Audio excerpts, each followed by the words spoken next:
Adventurers, we're coming from Campbell River today aboard the most outrageous boat with Abyssal dive charters. I'm here with Captain Earl, and he's going to tell us a little about diving in Discovery Passage. In this whole area, we play with some of the strongest currents in the world due to Seymour Narrows being right there. Now, Seymour Narrows in itself is a very interesting place. The currents in there will get up to 15.7 knots. On the coast, I believe that there's only one other place that gets stronger current for the type of area that it is, and that's Najaco Rapids. And it's only by like a tenth of a knot, right, that it changes.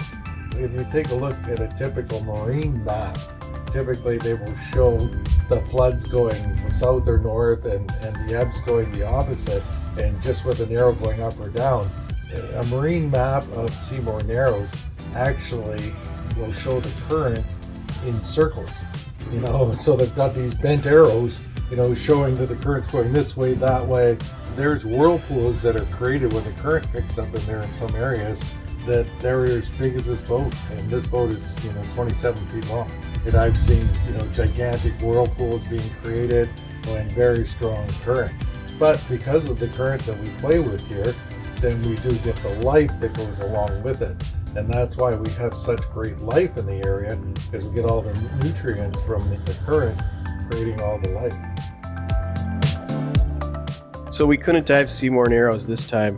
The currents were way too strong, but we did get to check out Row and Be Damned off Quadra Island. It was awesome. One of the coolest things down there were these bright strawberry anemones. They totally stole the show. Now, these little guys aren't your regular sea anemones. They're called Corynactis californica, found on the west coast. They're really tiny, they only grow about an inch big, but they cover the rocks in this amazing reddish pink color. They may look soft and squishy, but they're tough.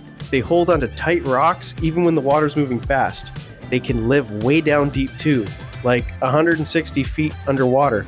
And get this, they can take over a huge area of the ocean floor. Sometimes even fight off other anemones for space. How wild is that? It's so cool how something that looks so delicate is actually a real survivor. That's what makes this place so cool. There's beauty everywhere, but everything has to be so strong to survive. All right, let's head back to the boat.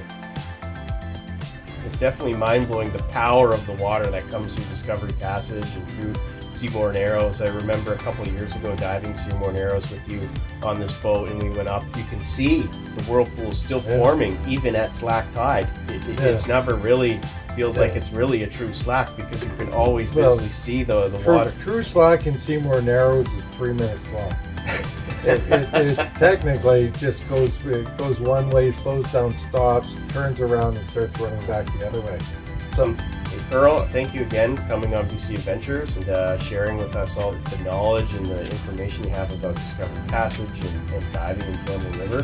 Thanks again so much. Yes, thank you. Yeah. And we look forward to the next dive today, and having you back up here with us in the future. Okay, guys, we'll see you next time on BC Adventures.